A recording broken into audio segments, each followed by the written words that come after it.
2027 Toyota Corolla Cross is catching a lot of shoppers completely off guard. If you're in the market for a compact SUV and trying to figure out whether the Corolla Cross deserves a spot on your shortlist, this video is going to save you a lot of time and probably a lot of money. This car is coming with standard all-wheel drive, 42 miles per gallon, and a cabin that fits more than its footprint has any right to suggest, while also carrying a couple of problems serious enough to send the right buyer straight to a competitor. Here are the surprising pros and the cons you can't afford to ignore about the 2027 Toyota Corolla Cross. Let's get into what this car is doing right first. Number 4. Excellent fuel economy.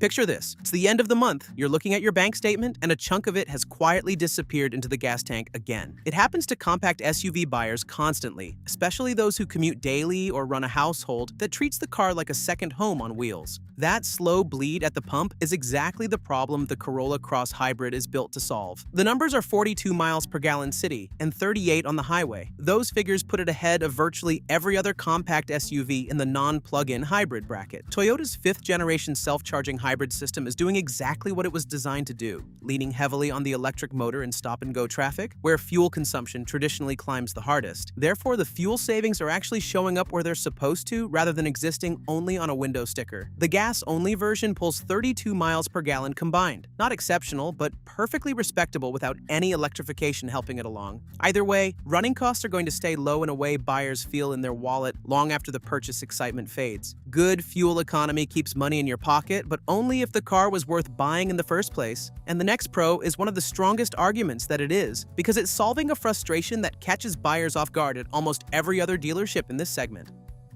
Number 3. Loads of standard features.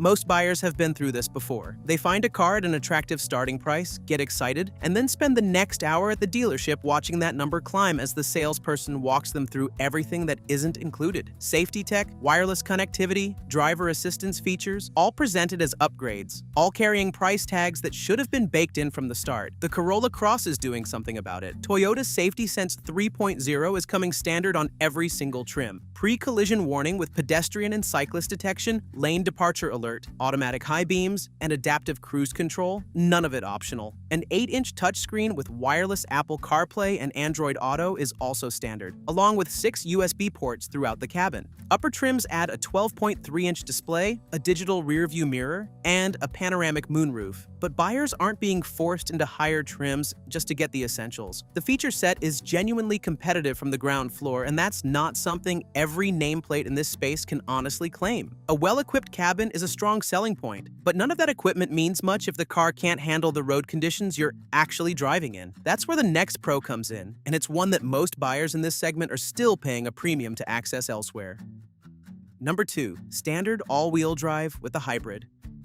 Anyone who's driven in snow, heavy rain, or on a road that someone optimistically called gravel knows the feeling. That split-second hesitation when a front-wheel drive car loses its footing and the driver's hands tighten instinctively on the wheel. It's the kind of moment that makes people wish they'd paid extra for all-wheel drive. Except with the Corolla Cross Hybrid, there's nothing extra to pay. The Hybrid comes with all-wheel drive as standard equipment, not as a premium add-on. Toyota's electronic on-demand rear motor is calibrated to react before wheel spin begins rather than after it's already happening. On slippery surfaces, rain-soaked roads, or light snow, that proactive response is making a real difference. Ground clearance sits at 8.1 inches. Not class-leading, but enough for the conditions most urban and suburban buyers are ever going to encounter. Therefore, what buyers are getting isn't just a more efficient car, it's a more capable one. And the usual cost penalty for that capability simply isn't there. Standard all-wheel drive is a strong argument, but capability outside the cabin only goes so far. If the inside can't fit, the life buyers are bringing with them. And what the Corolla Cross is doing with interior space is the last thing most people shopping in this segment would expect. Number 1. Decent cabin space. Here's a scenario that plays out constantly in this segment. A buyer picks up a car that looked perfectly sized in the parking lot, drives it home, loads it up for a family weekend, and spends the next 2 hours listening to complaints from the back seat. Compact buyers have been making that compromise for years, trading interior room for manageable footprint and fuel economy. The 2027 Corolla Cross is pushing back against that assumption. Rear legroom comes in at 36.3 inches, ahead of the Mazda CX-30 and competitive with the Honda HR-V, while cargo capacity hits 22.3 cubic feet behind the second row and 65 cubic feet with with the seats folded flat, those are numbers that compete with crossovers a full class above it. The cabin layout works in the car's favor too, with a flat floor, wide door openings, and a seating position that doesn't require buyers to fold themselves in or haul themselves out. Therefore, buyers assuming the Corolla Cross is going to feel cramped after a few months are going to be wrong, and that's a pleasant kind of wrong to be. Those are the genuine strengths. But the other side of this car is where things get complicated, and the first con is going to make itself known the very first time a buyer needs the car to move with any urgency. Number 3, slow gas-only version.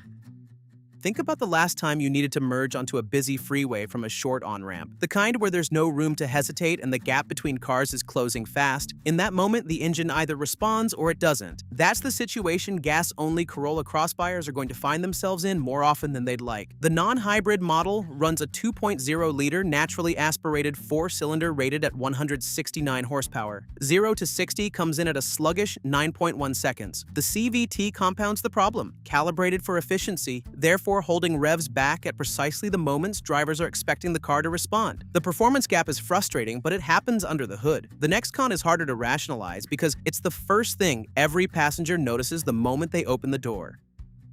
Number 2, outdated interior design. Walk into a rival's cabin at this price point, a Mazda CX-30, a Volkswagen Taos, or the latest Honda HR-V, and there's a texture underhand, a visual coherence to the dashboard, a sense that the interior reflects what the car cost. Then sit in the Corolla Cross, and the contrast is noticeable almost immediately. Hard-touch plastics are covering surfaces that competitors have been upgrading for years. The dashboard is functional, but it's not generating any enthusiasm. The color palette is conservative to the point of feeling plain, and trim quality on lower models sits noticeably below what Mazda and Honda are delivering at comparable prices. Buyers who care about the daily sensory experience of being in their car are going to find the Corolla Cross coming up short, and that's something no one should be surprised by after the purchase. A dated interior is something buyers can live with, but the final con goes deeper than aesthetics. It affects every single mile this car covers. Number 1, uninspiring handling. There's a specific kind of disappointment that sets in a few weeks after buying a new car. Not dramatic enough to justify returning it, but persistent enough to color every single drive. It's the feeling that the car is moving you from place to place without actually involving you in the process. Steering response is light and largely disconnected from what the front wheels are doing. Body roll in corners is present and noticeable, tuned toward compliance in a way that makes the car feel passive rather than composed. The hybrid manages 0 to 60 in 7.2 seconds, quicker than the gas model, but still well off the pace of what turbocharged rivals are delivering dynamically. The Corolla Cross is a capable commuter and an efficient daily driver, but it's never going to be the car someone looks forward to getting behind the wheel of, and that's a genuine cost that doesn't show up in any fuel economy calculation. So here's where the 2027 Toyota Corolla Cross actually stands. Go hybrid, and you're getting one of the most fuel-efficient compact SUVs on the market. However, the gas-only version is struggling to keep pace with a segment that's moved on without it. The interior materials are trailing competitors who've been investing in cabin quality for years, and the handling is never going to give any driver a reason to look forward to the commute. For the buyer who needs efficient, practical, and capable in poor weather, it's going to deliver. For everyone else, the shortlist is worth a second look. Want to check the competition and their strengths and weaknesses? Start with our video about the Buick Envista and its strong and weak points. It may impress with style and luxury, but it definitely isn't the most exciting small crossover to drive.